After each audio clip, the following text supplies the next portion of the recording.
Ayo sirmu piye? Nek manyan mani karo bukan ngono. Ora nek kene papane wong neter katetean. Lho, karepmu nanti metu jaba. Ha iki.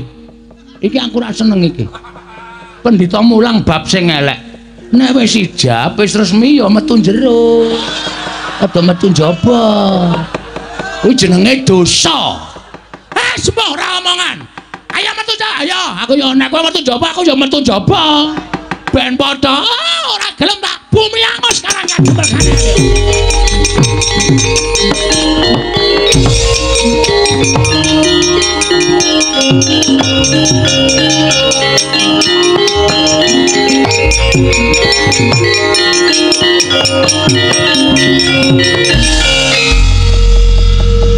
Ha iki jenenge wong ora sport. Apa Pak? Wong ora sport, kurang sithik. Kurang piye? Sportif. Nah, orang sportif. Ora sportif apa ya, Pak? Nantang wong-wonge sing siji wis metu kok kowe tengok-tengoki apa? Aku apa? Aku wedi ya Durna. Wae apa mau duadiku wis tak pasah ndase ya. Wong kok uteke kaya ngono iki lho, akal-akale piye lho. Kowe nek seneng aku dicundhok manik modar. Durna iki ampuh terus aku kok nantang. Aku pengen ketok gleleng e. Nang ngarepe wong semene akeh iki Bagonge men ketok nyeri ngono lho. Ora apa-apa Petro. Kongkon ning Amarta Petro. Wis sekali-sekali aku iki dadi rol. Waduh. Ha terus sek wis kaya ngono kae piye? Iki dong apa iki? Iki lho. Ndara Antasena, Ndara Gatotkaca, Ndara Antarja iki nek kon perang luwih apik mbangane aku, Pak. Lah terus kowe, aku MC-ne. Sing ngurutke tata cara sing temandang iki. Wo lah edan cah Bambung malah goleke gawean karo bendarane. Wong ki nek bentuke kaya genthong ngene iki wis. Nek omong waton jeplak. Kowe ngerti to Kakang jaman nom-nomane awake dhewe senengane nyetel uyon-uyon salone lebokke genthong. Heeh. Ha ya iki kaya ngene iki serone rajaman ning gemrunggung ning ora ana nyatane. Ora dados-dados ning sirah lho ngene. Aku wong tuwa ya digeplaki sak penake dhewe. Arep ngopo? Arep ngopo? Arep tok tangmang kaya Durna apa piye? Ora apa-apa kok aku ya mung ngomong kok. Rawani. Akhirnya Ndara wis anggeni luwih nom rawani kong. Wah iki ampuh iki. Iki nek muni Bagong wani karo aku lempoh kowe aku yo gluduk ngono piye. Seneng kowe dadak urunan tukake kursi roda ayo. Oh iya ya.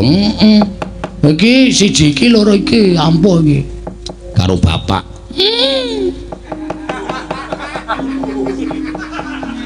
Sajake kok maido.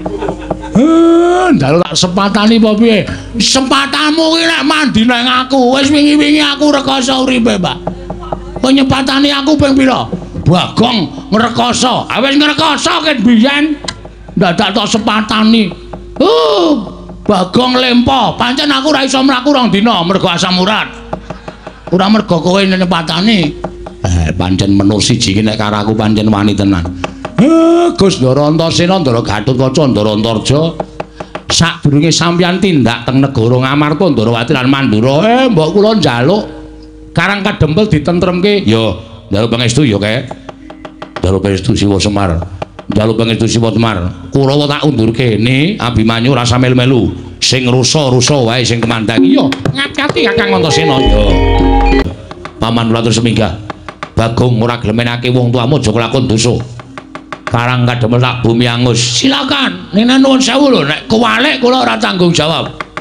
Sampeyan ora iso gawe lara para wong-wong Karang Kadempel ning sampeyan sing morak-marik barisane aja diundang Bagong. Gene marganing patimu ketiban tangane Ndara Antasena sampya mati dening aku. Pun cekek-cekek nggih. Wong edan ora. Nantangi kok njur minggat. Ayo Pak Den arep kepengin kewirangan. Mungsu Antasena kene marganing patimu kowe Antasena.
Mati aku.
Tumbak jebol dadamu Antasena.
Kabake gong tak tusuk. Mangkel aku. Sampeyan candak sirahe. Terus diwalik set. Si Surtayu wis Antasena. Bluk. Kena dada. Tembus apa lagi dekoke? Tumbak tak usung nak nyem. Wah, asik. Ana ngonten tumbak tak dudut. Samploke sirahe Surtayu men iso satu kaya sampean mau lho. Malah kula melu mencelat e. Jenenge kowe urung kukuh bakuh. Durung sentosa awakmu. Jan gleleng tenan. Seneng aku. Gemes aku karo sampean. Wonge unclak-uncluk kaya wong petuk blasmu kuwi. Nek temandang ampun ra jama-jama. Rampungi, rampungane asik mangkane.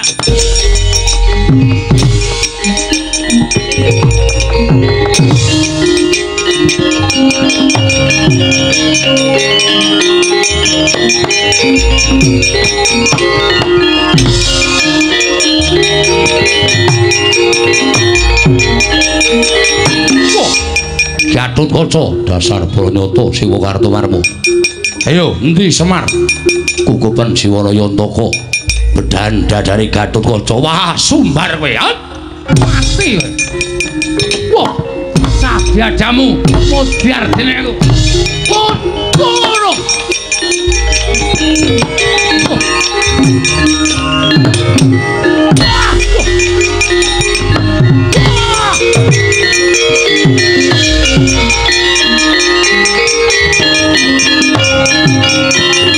What?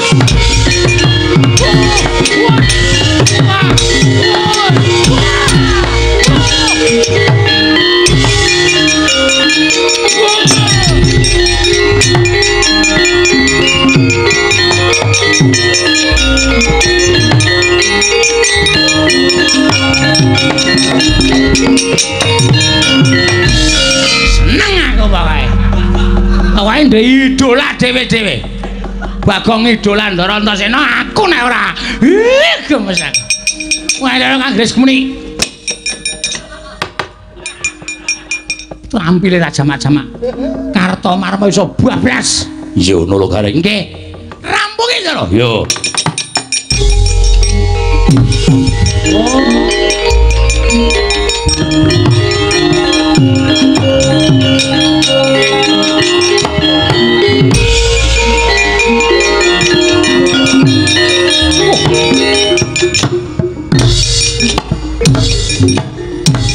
What?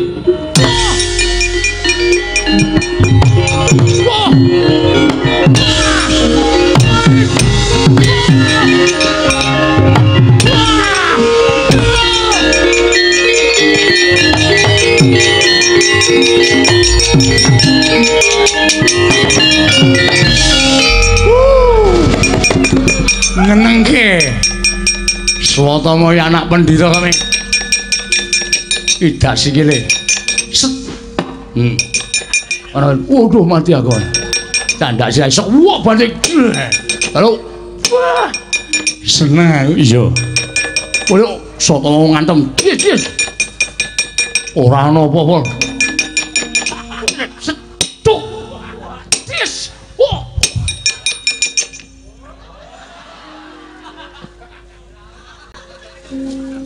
ditenono aku nek tegel tak uyuhi kowe nang gandeng sampean ku Bendoro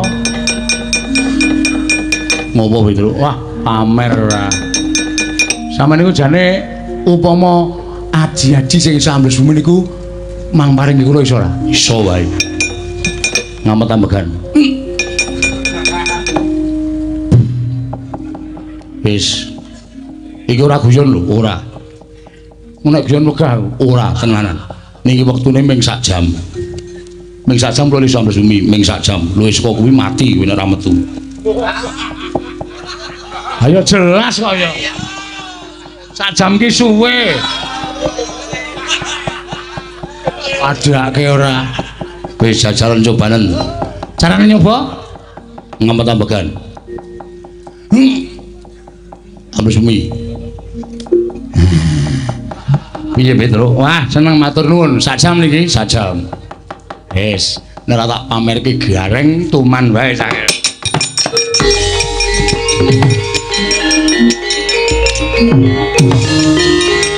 ayo terus Den samberi ngono samber kabeh ayo Dara kowe ngerti perange Ndara Garukaca wah ora ana tunggale le ora ana tunggale wis ngambah dirgantara Kurawa pirang-pirang modal kabeh ya kok seneng Ndara Antarja lho dasarmu apa seneng karo Ndara Antarja iki diciprati kekuatane masa contone bela celeng ki truk asem iki munggah sik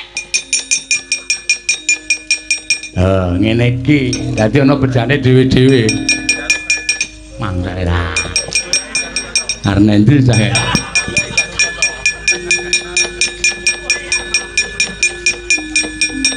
Ndara ngopo sakit manahku lho Ndara mergane Petro niku ngalem Ndara Antarja ingkang ngraka. Petro niku diciprati kekuatane Ndara Antarja. Kekuatan apa? Isa ambles bumi. Ndara kula nyuwun terbang Ndara. Ono nang omah telu. Ora terbang selawatan. Terbang munggah Ndara. Nyuwun Ndara. Yo, niat tenan. Niat ora singunen. Mboten. Merem ngambet ambegan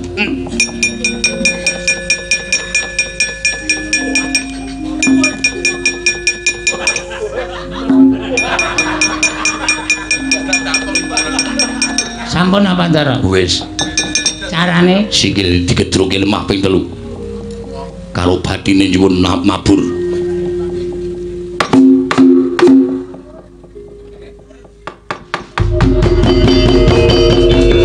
modar kowe, Truk. Wah, gleleng aku. Madake.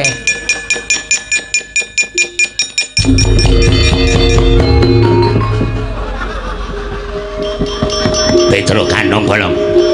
Petruk kandung bolong. Iki nalindring pringgondani Raden Gatotkaca Petruk. Tekle aleman ora.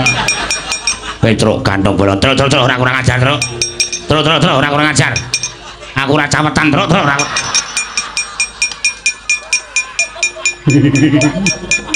Kaya bel.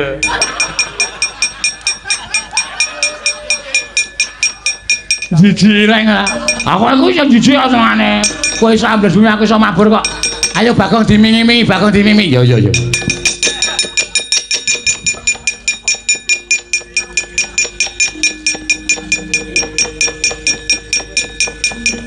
Gong,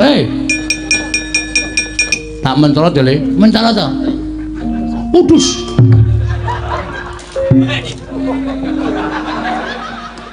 Terus nek mati iki mbok pamit. Truk.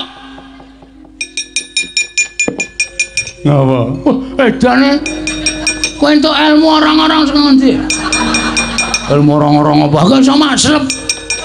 Iki lek ku nyuwun Ndara Antarja ya. Aku iki lak mumpung perang iki Ndara-ndara iki ngetok aji-aji iki dadi suwuni ra apa-apa.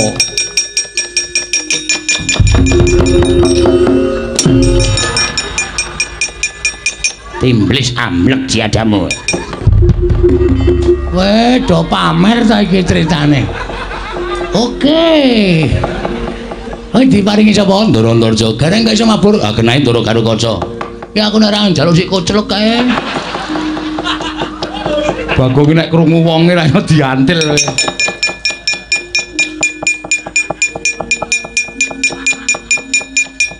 Celok, Ndara, apa? Niki do pamerane. Pameran apa? Wis buka apa? Mungkin asa ngelucu. Antara sampean lucu aku kalah pamer. Petruk njaluk pusakane Ndara Antarja diparingi aji-aji iso ambles bumi, gareng iso mabur. Aku kaya apa iso apa? Kok aku iso duwe sing luwih saka nika-nika. Lah aku kira aku ambles bumi ya iso, nek wis ana Petruk. Aku mabur iki nek manteng ciptaku ya iso, nek wis ana gareng. Aku iso ning segara kaya ning daratan, tegese ning banyu ning ora klelep. Meng pamer kok dadak golek segara. Terus kula le mamerke Petruk ora gareng nggawe ember. Oh, telek. Iya iki. Lah isaku ngono kuwi kok. Wah, wis payah iki. Yen aku iso carane. Carane apa? Awakmu tak olesi banyu sungut kuwi, ora iso mati. Masa? Iya tenan. Diolesi napa? Banyu sungut. Wis terserah lah pokoke aku gleleng. Yo.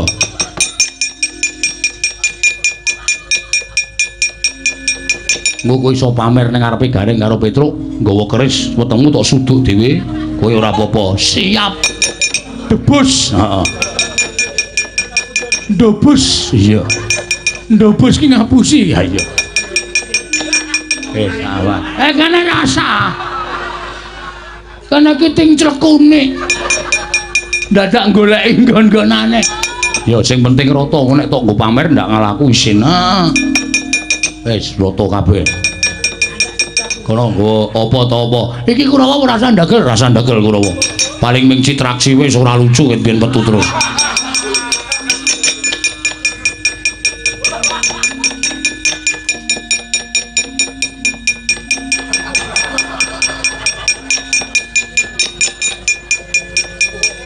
Truk? Wis ambles bumi iso. Digraji ndase wani ra. Hubungane apa? Aku takon kok. Wangsulana. Ya tak wangsuli. Iso ambles bumi iso. Gleleng. Graji ndase wani ra. Atene sigar, berarti ro ngampuh. Gareng kon medhun. Reng. Oh ya keduren kok ya, Truk. Iki aku temangsang iki lho. Pajar ora. Reng apa? Kowe iso mabur iso. Graji ndase wani ora? Ayo ora wani kok. Oh, lihat. Kebunku penuh dengan bunga. Tonton iki, gong-gong ora sembrono gong. Ikhlasno, Truk. Tonton, nyonya, ndak dikira aku apus-apus kowe. Aku ora tegel e, Gareng. Ngene, ngomong graji ndase Bagong kok ora tegel. Grajine dasare ora tau nyaur utang. Tagih ming semaya. Aku iki ora weling apa to? Aku sing utang ora kesusu kok. Kowe sing nagih bingungi. Mbok santai. Lha iki pitake malah kewalik saiki. Nih, ya. Ki nggo ngadepi Kurawa. Ya. Sing tegel lho, Reng. Oke. Nek modar aku ora tanggung jawab lho. Modar tak sanggane. Wis gak wis, mari tok gatake wong modar. Aku tenan ra kesaur. Ayo ku resikone. Mati dereng aku kowe. Nganggone tak grek cur ngono, kowe mlayu golek obat pira ya, Truk? Yo. Wah, sak itu obat ijo ora masalah. Yo.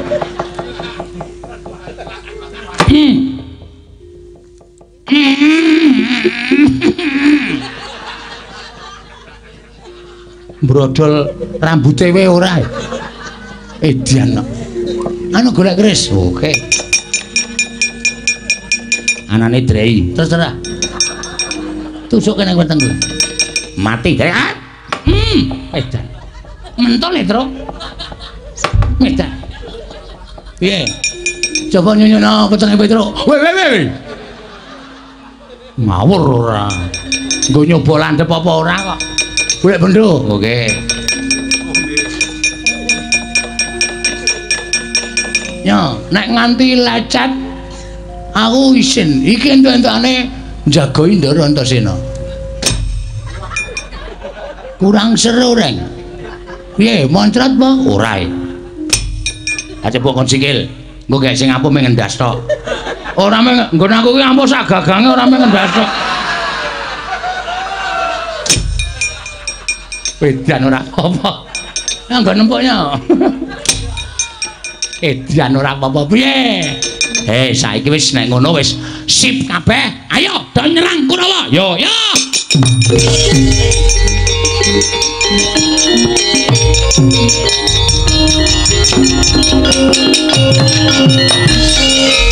Kathok Kunti.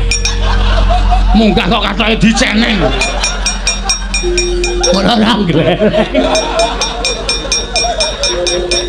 Kene mereke men JT man. Kene kok ora. Aku njekem lho.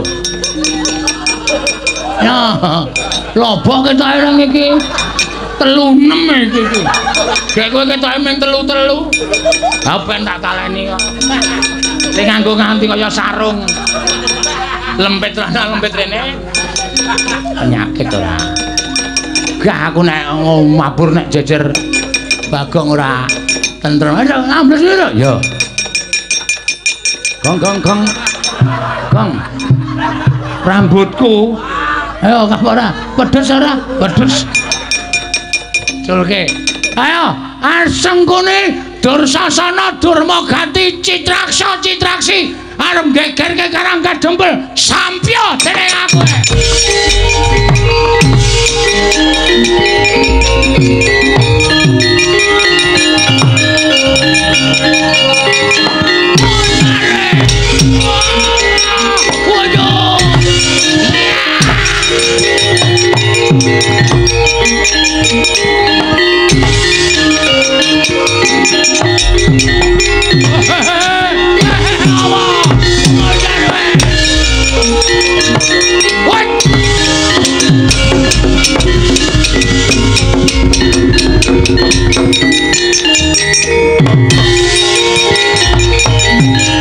Ayo Renya.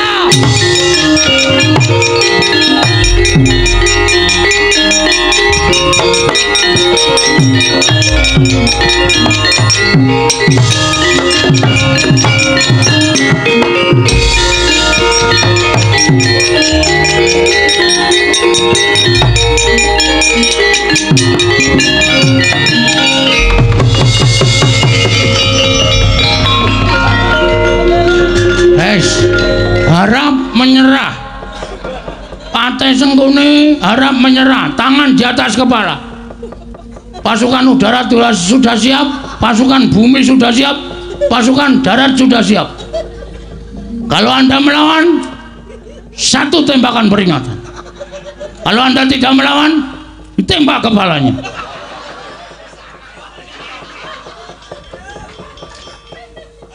Mati aku. Mati tenan aku. Iki nek ora nglimpe mlayu, konangan Satpol PP nyilakani. Mati tenan aku. Ayo Gong, kapake Gong. Plotroke. Aja. Kowe iki senengane anggere miloro wong. Ancamane mung siji diplotroke. Seneng aku. Mangkel aku. Apa aku Bagong? Kowe arep metu ngendi wae? Kowe metu bumi, Petro saiki iso ambles bumi. Kowe arep metu dhuwur, gareng iso mabur. Helikopter 2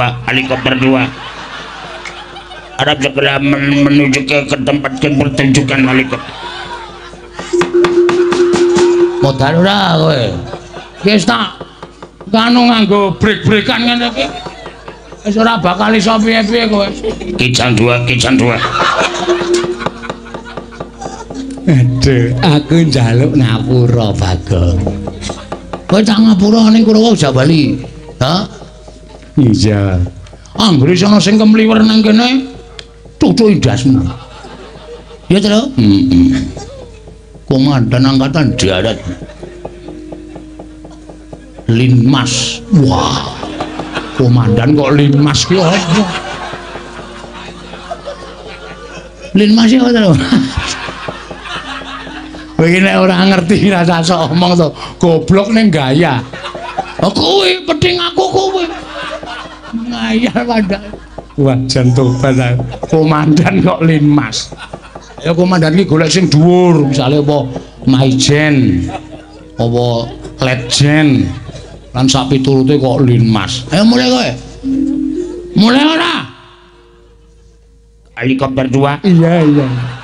Aduh, akang ngeri krungu tembung helikopter kok tratapan. Iki nek ora bali ngrekota wis tak mulai Kurawa tak jake bali kabeh.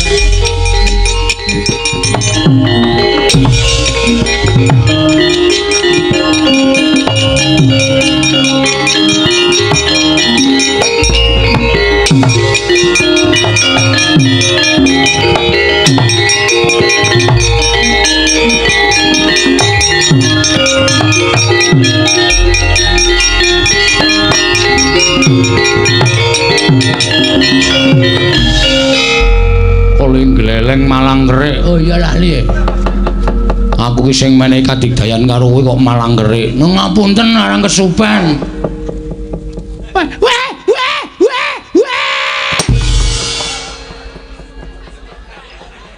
Pripun Den? Wis sak jam luwe. Wah, cilaka iki. Aku ora wis sak jam kok ora medun. Ati glindingke. Cilaka iki.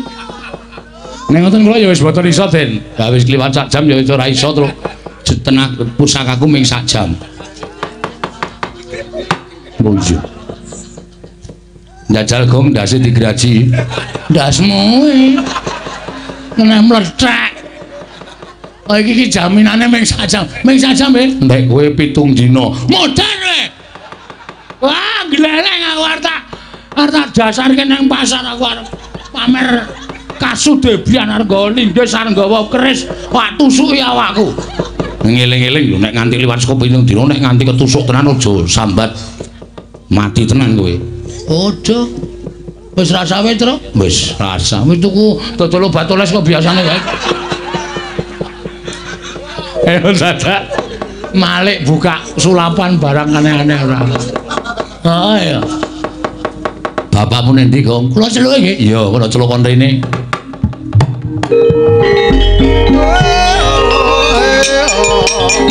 Jaluk pamit.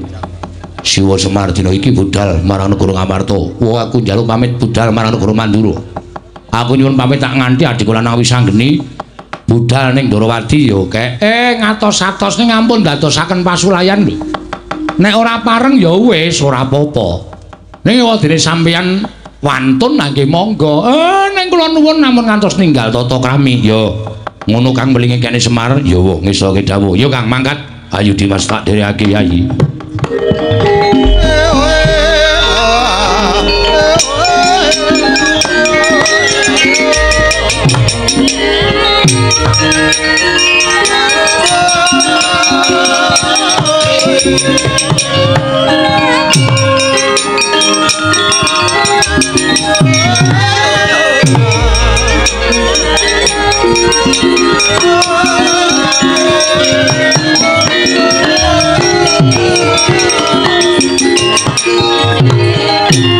Nganggo srana ya kuwi wujuding Sekar Wijaya Mulya. Apa Kakang Semar ora ngawuningani ento Sekar Wijaya Mulya kuwi pusaka kadewatan.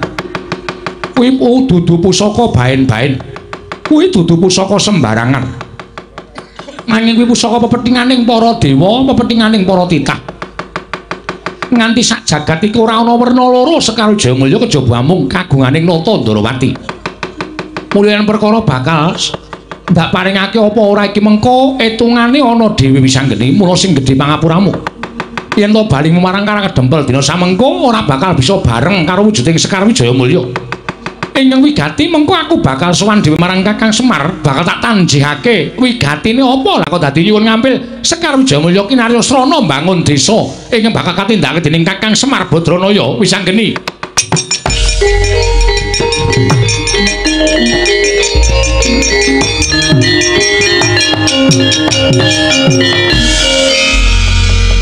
Ade iki rasan dadakku nuwun sewu kakehan pengendikan sing tekan kono-kono sing jane upama tak onceki aku malah rada ngendikane Pakde.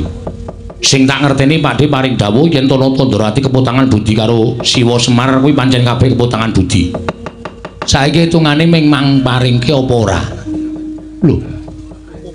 Iki piye iki? Iki piye iki wae sapa ora ngerti aku. Sing penting Pakde paring pangandikan diparingke ora. Nek tak paringke matur nuwun, nek ora aku wis diweni Purbawasisa karo kakene Semar lho. Lho, Purbawasisane apa? Nek nganti ora diparingake aku diwenangke ngampuk ning Ndarawati. Lho kose, sabar. Lah kok dadi kowe arep ngamuk Ndarawati iki? Kose Antasena iki rak negarane wong tuamu to, ngerti?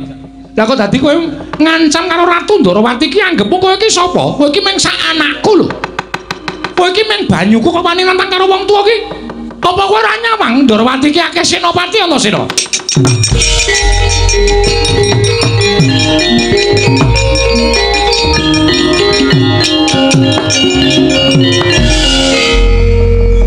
Aku ngerti Pakde ngendika ngono kuwi mung jontrot karo Mak Cilik Setyaki. Ora apa-apa. Nggih. Piye? Lah badhe damel geger negari Ndarawati. Ajangipun wonten dadanipun ingkang pamaning Garbaruji. Ora ning kene papane wong neter katidayan. Antasena sabar, Setyaki sabar. Wis menenga. Sing marahi kaya ngene iki ya sampeyan. Nek sampeyan ora ngendika Ndarawati akeh senopati, tangeh Pak Cilik Setyaki ngadepi Antasena. Ning gandeng sampeyan jontrot nganggo pengendika Ndarawati akeh senopati, mula Mak Cilik kaya ditetangi rasane. Hak cobane. Hati-hati lho Kang, wis kowe omong wae perkara kole aku. Ngono ya Kang. Kowe rembugane karo Mak Cilik karo Pakde Ndarawati, nek perkara Kakak Mak Cilik Setyaki nesu tak tandangane. Mboten wonten ing papanipun neter katidayan. Nendi medal Jawi dipun cobi. Ingkang paman kalian Langgir Antasena. Kegiatanipun unggul ingkang pundi? Oh iya, aku mung arep manut ya.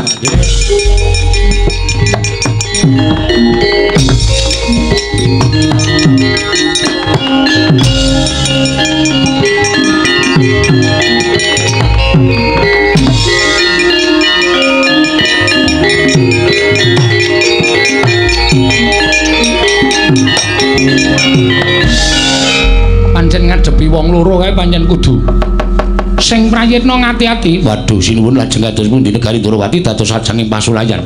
Kakang Udawa wonten dawuh reksanan Datulaya nggih. Aku tak nututi sing padha bondo itu kena iso tak pisahe ingkang padha regejegan. Ora apik mengko dinulu wong akeh ndak dikira ana perkara ngantraning Jodipati karo Ndrawati. Ingkang praitong atus-atus sinuwun ya. Muga-muga bisa ana pepadang ya Kakang Udawa. Sinuwun Ndrawati kula semanggaken.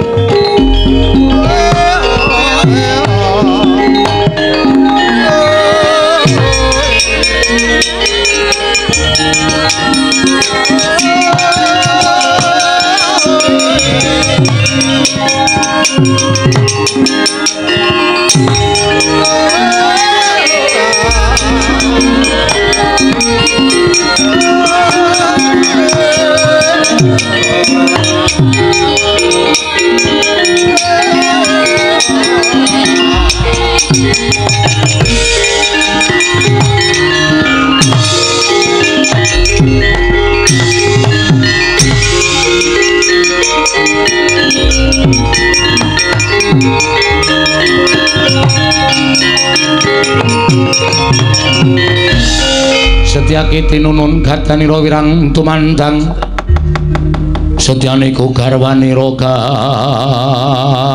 warnarnira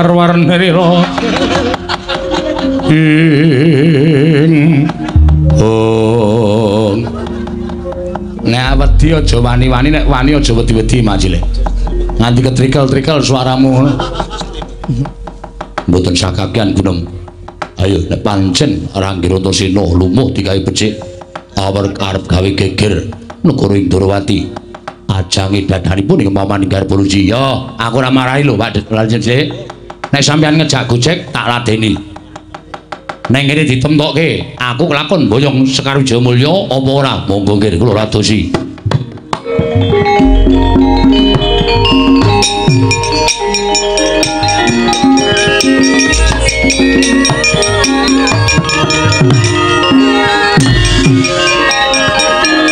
Kurang seru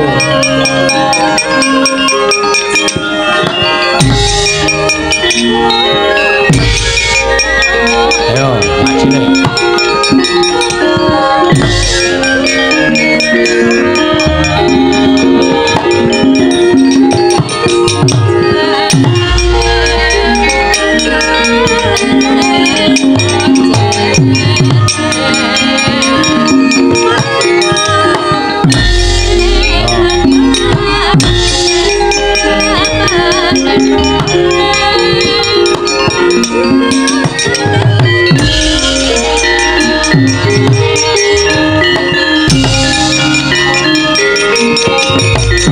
Good.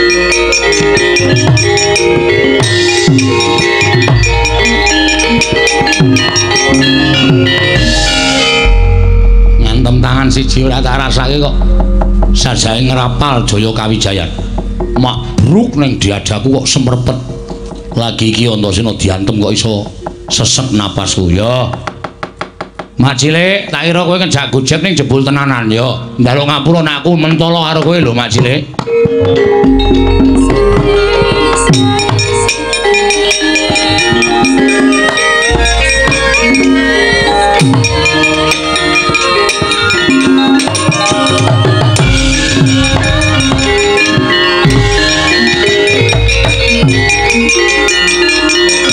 Antasena, ora edan kowe.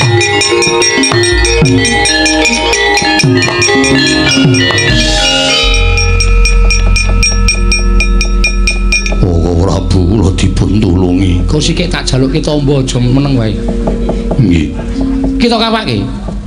Ora tak kapak-kapake kok. Kok ngerti aku njotos? Pengerti kowe aku ngantem Mak Cilik? Ora, aku iki ngajeni karo Mak Cilik. Lah kok kowe ndungkluk kok Setyaki iki ndrodok awake? Masuk angin paling. Ora sembrono to. Masuk angin duduk kuwi sak kursine. Ora sembrono aku uga. Kena ngopo? Lah Mak Cilik ya ngantem aku sak kayange nggon dodol. Sesek e. Mula terus aku matek daya kekuatan sungutku paringane Hyang. Sungutku iki nuwun sewu lho Pakdi. Sing iso nguripi wong mati ku ora mung Pakdi Kresna. Lho, kowe ya iso. Nek tak wateki tak peres metu banyune nggo nambani wong loro iso. Nggo nguripi wong mati sing durung titiwanci ya iso. Iki nek nggo ngasor ki mungsuh tak sembah utawa tak dingkluki.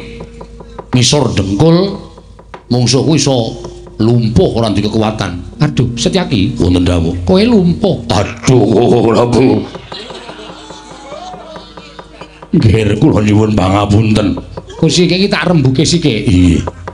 Ning saged to. Iso. Aja kuwatir, ayo tambani. Ning Sekar Jamulya tak jaluk. Dipun caosaken mono Prabu. Tinimbang kula ngagem kursi roda. Tak paringke ning nek wis rampung dibalekke ya. Ya ora bakal kok kakene Semar ki arep tumindak sing ala. Nek nganti kakene Semar kuwi duwe niat elek tumrap Sekar Jayakusuma tugelen gulane Antasena. Tenan? Iya. Omonganmu tak cekeli lho Antasena. Cekelono. Asli aku ora bakal ngapusi. Kresna sinayeng manggelung mintonaken dewe kramanira. Oh. Iki tenan ora, Pakdi? Lho, lah ya iki Sekar Wijaya-Kusuma. Kok pote ra ana? Iki tukul ora sarana ditandur. Oh, lah ya wis. Tak boyong ya. Iya. Wis anggeni kaya apa ning kono? Ne. Apa, Kang? Rene. Kembang diwenehke, diboyong. Lah iki majile kena ngopo? Lumpuh, mbok mau kena gejala stroke. Ora iso tambani. Nggih, dipun tambani nggih. Iya kusike. Rasa susu. Pusaka iki digawa, aku tak nambani majile Setyaki. Wis. Rumangsaku kok iso mbok mlaku ora, Lek? Ora iso. Ngobah ngono. Saged nggih sekedhik. Madheprana iso mengkurup ora? Saged. Badhe pun merapaken. Lho, sonte. Ah, sama. Werna-werna ora. Ya, waras ya, Lek. Sok meneh aja nganu, kekuatan ki ana sak dhuwuring langit isih ana langit. Sak dhuwure wong ampuh iso ana sing luwih ampuh, sak dhuwure wong pinter iso ana sing luwih pinter. Aja sok gleleng. Sampun nggih. Wis keng ngadeg. Waduh, matur nuwun kula nyuwun pangapunten. Ayo padha-padha. Pakde nyuwun pamit ya. Iya, Antasena sing ati-ati ya. Ya. Ayo nibali ni Sekar Jayakusuma digawa. Ayo, Kang. Pakde nyuwun pamit. Siwa Ndarawati aku nyuwun pamit. Ya ya. Ngger sing ati-ati aja kaya bocah cilik ya kulup.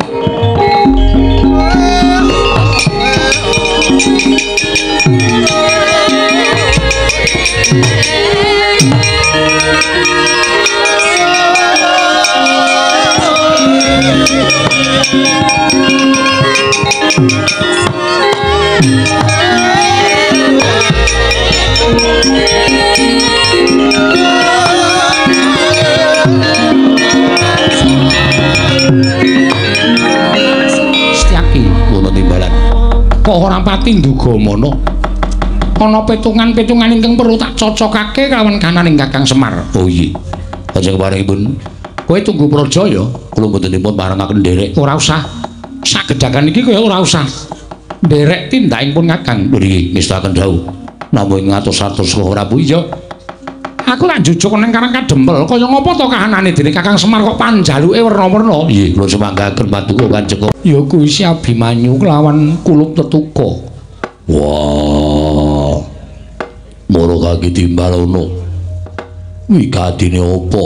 Abimanyu karo Gatotkaca. Ana ing negara Ngamarta. Monggo tanpa tinimbalan dening parep punta kakangku. Dimas kadangipun Kakang sumeneo sawetara pun Kakang diandang marang soaning atmajaku sakarone yayi ya luwih prayoga. Abimanyu Padhararja saprapta munggir anakku bocah bagus tansah pinaringaning kawidadan niring sambikala. Oh, kula ngaturaken sembah bekti kula kunjuk. Iya nggih tak tampa. Ora liwat pangestuning wakmu tampanana. Kula mendingga jimat paripe ndayana ning ngasantosan. Tetuka Padhararja Kulup Gatotkaca tansah pinaringaning kawidadan Wa Prabu. Niring sambikala kepareng kula ngaturaken sembah pangabekti kula kunjuk. Iya Gatotkaca ingsun tampa. Ora liwat pangestuning ingsun tampanana. Abimanyu Padhararja pangestunipun Paduka Rama Kyai Jodipati kula ngaturaken bekti kula kunjuk Rama Kyai. Ya tak tampa. Gatot padha slamet. Tansah pinangangan kawidadaning ing sami kula sowan kula Rama Kyai. Bekti kula kunjuk. Wah, tak tampa. Abimanyu. Raharja sowan munggir. Nuninggi Kanjeng Rama. Sembah bekti kula kunjuk Kanjeng Rama. Gatotkaca anak kula nang padha Raharja. Nggih, Paman. Nering sami kula sowan kula tepi saking Rubeda. Kulup sakarone sawise katon asu ingkang dadi napas, asat ingkang dadi riwe. Mara diaki matura marang awakmu ing Ngamarta. Ana wigati apa dene sira kurup sakloron sowan mongko tanpa tinimbalan nggir Abimanyu apa dene Gatotkaca. Sewu-sewu kalapatanipun ingkang putra Tadah Wadana. Sowan kula menika mboten saking pikajenganipun ingkang putra piyambak namung dapur dipun utus dening Siwanayantaka. Sira diutus dening Kyai Semar. Nggih kasinggihan mekaten. Wigatine apa nggir mara gage matura. Nalika semanten kula nderekaken dhateng kadang kula pun nyayi wisanggeni. Anggenipun nglempahaken sangganing para putra pun kakanthi sowan dhateng Karang Kadempel. Njumbuhaken kan pasumenan ingkang linampan dening pun kadang kula Yai Wisanggeni. Tumunten sak sampunipun menika Siwanayantaka paring dawuh bilih badhe anggadhahi sedya nedhi ambangun desa. Kula nyuwun pangapunten. Nanging ngendikanipun Siwanayantaka sedaya badhe rancak gegayuhan ingkang ginayu dening Siwa Semar menawi Pandhawa ingkang suka sakbiyantu bot repotipun Siwanayantaka. Apa ingkang kudu ingsun tindakake Abimanyu? Ngendipun Siwa Badranaya paring dawuh badhe rancak anggenipun badhe nglampahi ambangun desa. Menawi para Pandhawa suka paring ambil wujuding pustaka Jamus Klimasada kinarya syarat sarana pambanguning desa Siwanayantaka wa Puntadewa semban kula. Miat langening kalanggiwan Aglar pandan moncar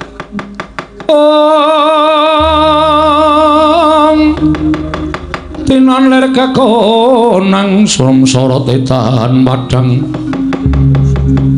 kasur lan pacaring purnameng gekono dasare mangsa katiga ing Werkudara. Ora pun kakang ingkang bakal paring pangandikan nanging mangsulana ature anakmu lanang ing Tanjung Anom. Abimanyu. Gatot wonten timbalan Rama Kyai. Wonten timbalan Rama Kyai. Upama ta Semar duwe kepinginan bakal mboyong pustaka Jamus mihang Jimat Klimasada. Mestine ora usah dadak kongkonan karo Abimanyu apa dene Gatotkaca. Ngluhurke derajate para Pandhawa. Semar kudune sagu sowan dhewe marang negara Ngamarta. Nanging sabab apa dadak kongkonan karo anak-anak Pandhawa. Banget-banget nggone ngasorake derajate para Pandhawa. Mula sing gedhe pangapuramu gandeng siji. Pustaka Jamus Klimasada ora kena pisah karo para Pandhawa. Loro gegayuhane Semar. Mung sak desa wae aku dadak nganggo pustaka Jamus Klimasada. Kowe baliyo nggir. Matura karo Semar Badranaya. Yen to pustaka Jamus Klimasada ora bakal luwal saka negara Ngamarta. Yen Semar butuh kudu teka dhewe ning negara Ngamarta, ora usah dadak kongkonan sapa-sapa, Gatot.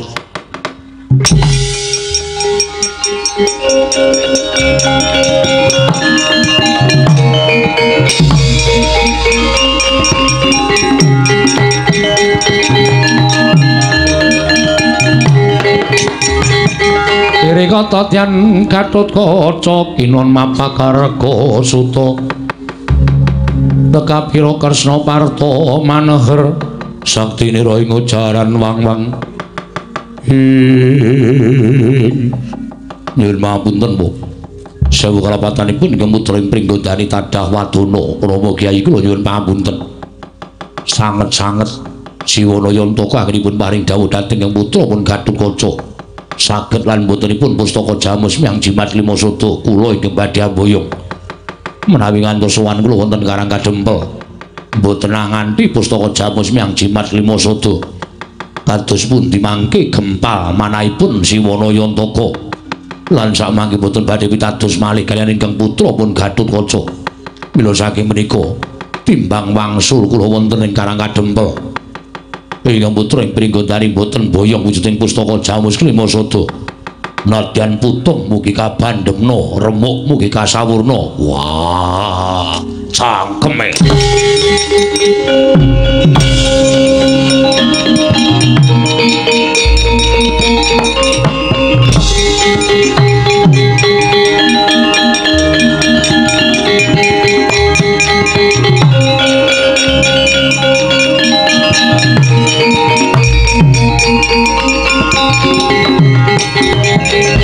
Pandyabala Pandhawa Mya Gumulung mangung siring sata Kurawa gambahung kesra titik nun mapunten Kang Prabu paripeksa kula ingkang radi mingset anggen kula sowan anyaket lenggah paduka Kanjeng Kang Prabu kembar Sedewa ragile ning apa mula gage matur marang wak kadangmu sepuh ing Amarta supados samangke sampun ngantos pinaya ing para kawula supados samangke sampun ngantos dados raosanipun para kawula negari Ngamarta ing atasipun Kakang Mas Jodipati mulasara dhateng putranipun piyambak menapa dene Kakang Mas Madukara samangke menawi ngantos seling surup kalian pun Abimanyu tanpa ndhe namung badhe dados regejegan menawa kula suwun kanthi sanget monggo to kula aturi metang kula aturi gelar tuwin kula aturi gulung lelabuhanipun Kakang Semar tumraping para Pandhawa menika boten saged kapitang mawi wilanganing driji namung sampun marambah makaping-kaping bebasanipun Pandhawa kuncung ngantos gelung Pandhawa jabang ngantos craprang Kakang Semar boten uwal saking lelabetanipun kaliyan para Pandhawa menawi namung nyuwun ngambil pustaka Jamus Lima Sodo paduka awal tumuntun pasrahaken rembag menika dhateng pun Kakang Mas Jodipati monggo Kakang Mas Jodipati menika boten saged pirembagan ingkang dipun ginakaken namung ngokol menika mangke mboten kanten-kantenan kedadosanipun to Kang Prabu.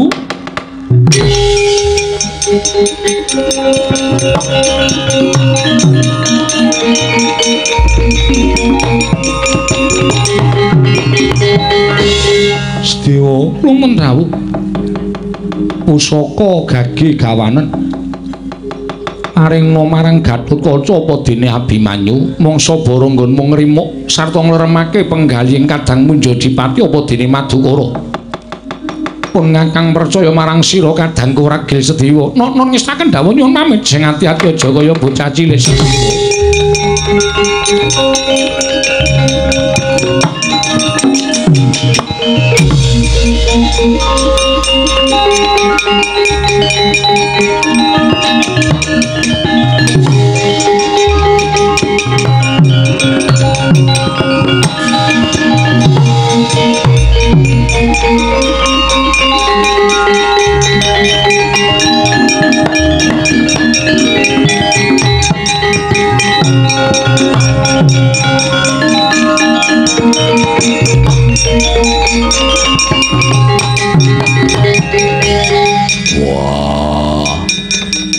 gerangamu ora mulang kowe wani karo wong tuwa sekecap ucapmu padha karo ngilani dadane wong tuwa-tuwamu Pandhawa nyuwun pamunten Rama Kyai menawi kula aturaken menika supados samangke kula saged jagi dhateng kesagan minangka dados satriya wah mulang karo wong gerang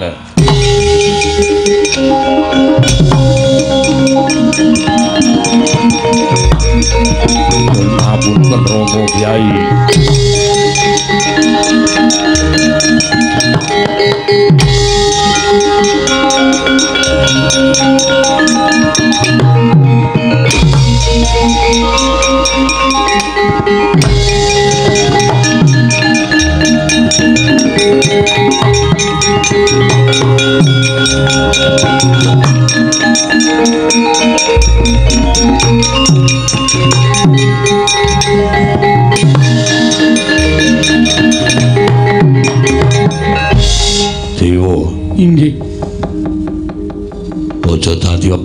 Werkudara.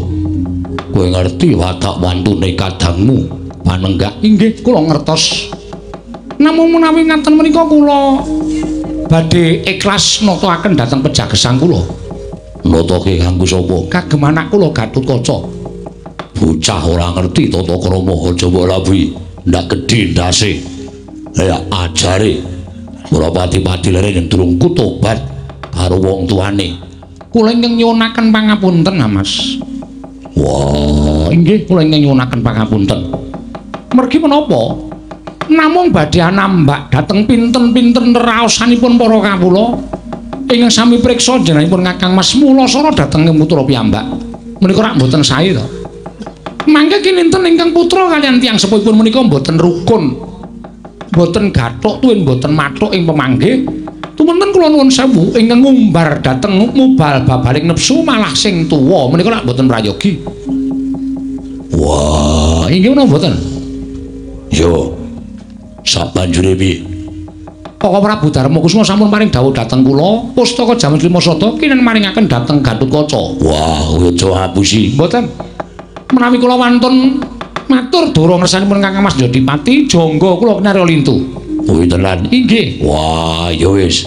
Sakarepmu ning kudu tanggung jawab. Kula tanggung jawab, Kakang Mas.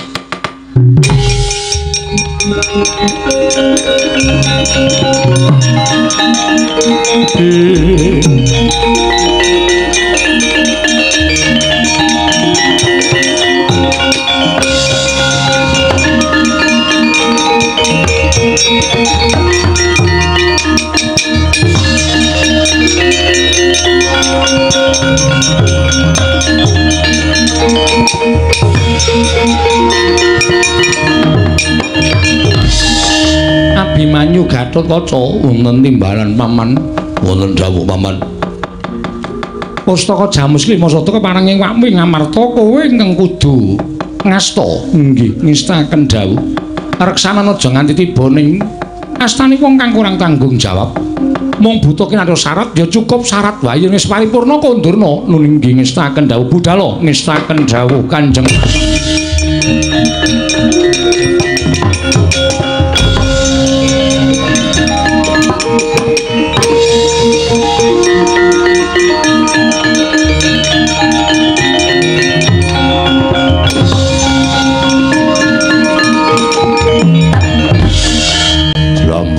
Wonten dawuh Kakang Mas, kaya ora mentala weruh lungane pustaka Jamus Limasada kepareng patuko hayo ning Karang Kadempel karepe Semar piye. Monggo Kakang Mas kula dherekaken dadi kadah kajat inggih menika mbangun desa.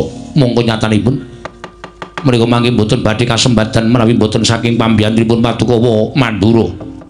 Aku kudu piye? Panjenengan kedah maringaken pusaka Kyai Nenggala. Piye? Pusaka Kyai Nenggala. Kyai Nenggala arep gawa ning Karang Kadempel. Ih, kasihan mekaten. Wah, jagat Dewa Bathara.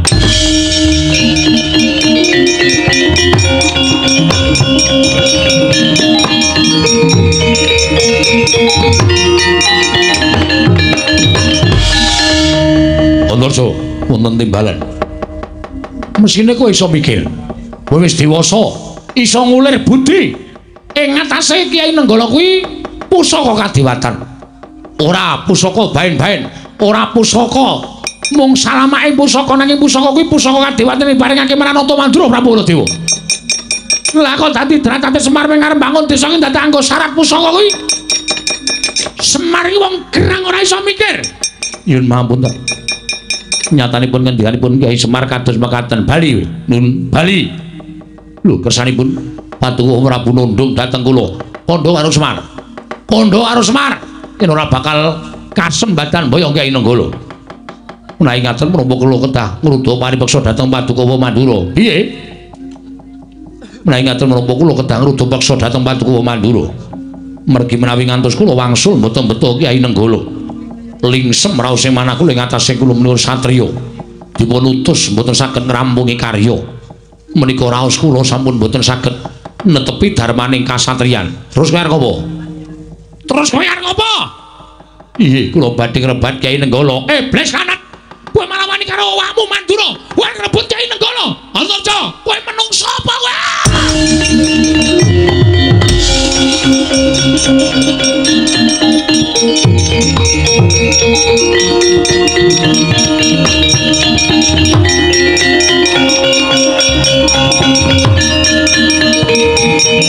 paning jajalan kertane bawana menungso tataran.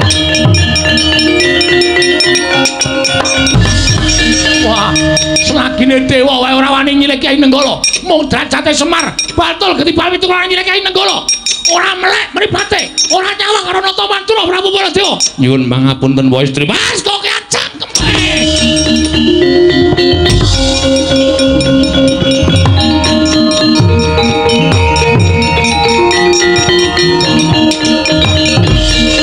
Wiladara.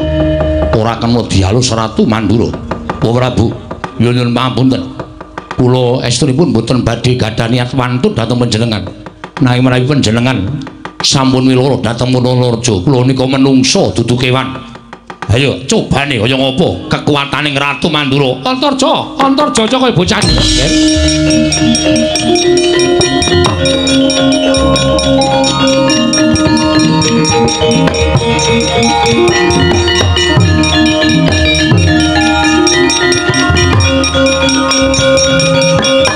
Panos maneh jajalan kuat dhewe. Menungso ora tataran kuku karepe dhewe Antarja wani karo aku saja begini. Kresna iki. Inggih. Kok duka-duka Nasuwara Antarja. Kula nuwun pangapunten, nek nganti Antarja wani pripun? Lho, lha mau dicoba. Dijajal apa piye? Baladewa mung Antarja ora bakal wedi. Antarja wani? Wonten. Lho, bocahe wani. Nun sewu lho, panjenengan menika dereng prisa kekuwatane Antarja. Mula dadi piyayi menika aja sok ngembe ngempukke watu ngatoske banyu. Karemu piye? Antarja sowan betahipun menapa? Nyuwun ngambil Kyai Nenggala. Lajeng aku ora entuk. Antarja panjenengan tak wiloro ajar. Nek wong tuane ra trima pripun? Lho nek wong tuane Antarja ra trima kok tekan kene. Tenan apa piye? Tenan apa piye? Nyuwun pamit kula tak matur Kanjeng Rama. Aja wis. Nantang Kanjeng Rama padake wong tuaku ki wong jireh. Kula tak matur. Ya piye? Antasena kan pisang geni ugi sowan wonten negari Durawati. Lho, wigatine nyuwun ngampil Sekar Wijaya Mulya. Ingkang sekawit kula mboten parengaken ing gandeng kula menika kemutan lelabatanipun Kyai Semar. Lelabatanipun Kakang Nayantaka tumuli pusaka kula paringaken. Lah samangke menawi panjenenganipun Koko Prabu menika dipun suwuni ngampil Kyai Nenggala namung sekedhap dipun suwuni ngampil kok ora entuk. Menapa panjenengan menika mboten kemutan dhateng lelabatanipun Kakang Semar? Lho lah aku ya kelingan. Lah inggih, menawi kemutan mbok ya diparingi ngampil, ming mari ngampil kok angele ngopo to? Lah kuwi pusakae. Wijaya Kesuma menika ya pusaka, sami-sami pusaka kula maringaken kok panjenengan mboten menika mengko dikira, lho anake Prabu Basudewa ki jebul apik Kresna mbangane Baladewa. Kresna disuwuni ngampil diparingi kok Baladewa ora ki. Yen ngono pancen bener omongane wong kae Baladewa ki wonge galak ora entuk disili apa-apa. Pelit. Yo. Kok njur mak slonong saka tengah epek-epek. Antarja wonten timbalan. Kyai Nenggala wis diparingake iki lho. Wo, matur sembah nuwun, ora caturan. Kula ngaturaken panuwun, ora caturan kawon kala. Inggih ngestaken dawuh.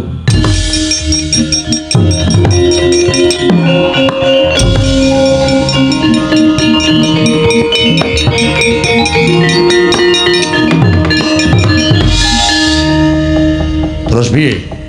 Sameneika ngaten, monggo nyaketi Karang Kadempel sowan dhateng Kakang Semar. Sedyanipun menapa, pikajenganipun menapa, rak malah sekeca ta ora usah dadak nesu-nesu kaya ngaten menika. Oh ngono. Inggih. Ya wis ayo. Budhal ning Karang Kadempel, monggo Koko Prabu kula dherekaken.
Kakang Semar, kula jan-jane piye to niyate? Lah kok anak-anak Pandhawa mbok utus supaya nyuwun pusaka 3. Pusaka ke pusakaning Koko Prabu Mandura lan pusakaning Kyai Prabu Darmakusuma. Ya, piye Semar jane keterangane piye Semar? Wah, Depol. Karepmu piye? Istunipun niki mung dienggo syarat. Lah iya. Syarate syarat apa? Mergi kula menika nampi sasmitaning dewa. Jawata badhe matedhakaken kanugrahan ingkang winastan Wahyu Pamongagung. Wahyu Pamongagung nggih. Lah syarate kudu nglumpukke pusaka 3 niki. Pusaka 3 niki wis mlumpuk teng Karang Kadempel. Muga-muga niki syarat wis sah. Teges Wahyu bakal mandhap. Lho, lah banjur sapa sing arep nampa Wahyu? Kula piyambak dereng ngertos, Ndara.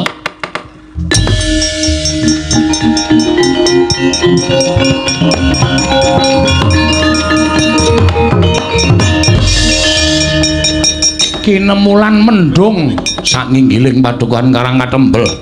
Angen danu kaya bakal Jawa dres. Jroning Karang Kadempel parandening mangke ana kilat sak gebiaran ingkang nganyigar punang mendung. Tengah biak nyareng itu muruning Wahyu kalih werni Sang Pamongagung manjing anggane keluar Semar tuwe nata Ndarawati.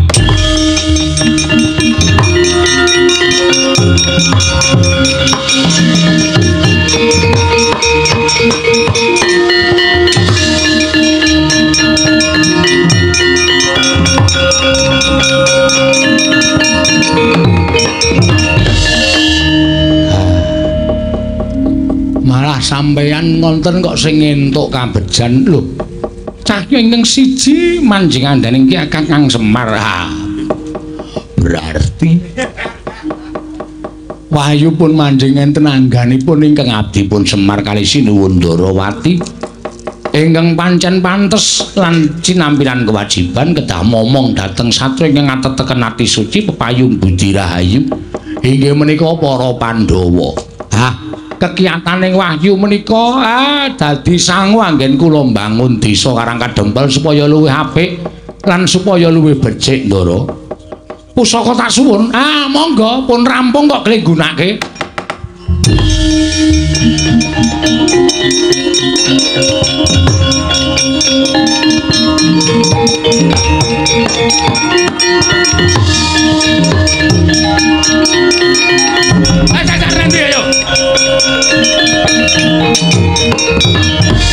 Pancen tenggala ki sok ora manut. Karepe nek yah niki arep dolan dhewe. Purnaning gati sura Sudira Jayane ingkang ret. Bratet kami kula Darmas Puji.